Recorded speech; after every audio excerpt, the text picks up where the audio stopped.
Okay, so another good game to finish the session can be what we call quadruples or triples, depending on how many players you've got in the class.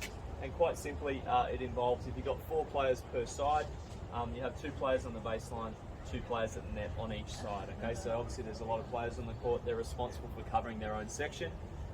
Coach will typically feed it into a baseliner, and then they'll sort of play the point out from there. Net players usually getting involved, or if players are playing at a lower level, say sort of more of an intermediate class, you'll find the net players might be sort of a bit shy there. And after every, say, 2 points or so, obviously you can have players rotating positions. So these players sort of moving around every 1 or 2 points down both sides there.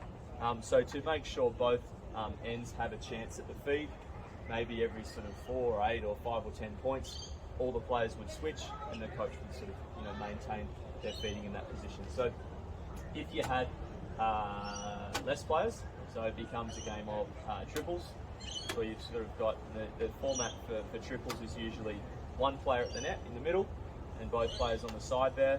And again, good game for particularly around that intermediate level. Players can really get involved in that at the end of the session game. And typically it is played team versus team, first to sort of 11, 21 or whatever the scoring system is, and a good way to sort of finish off the session on a fun note.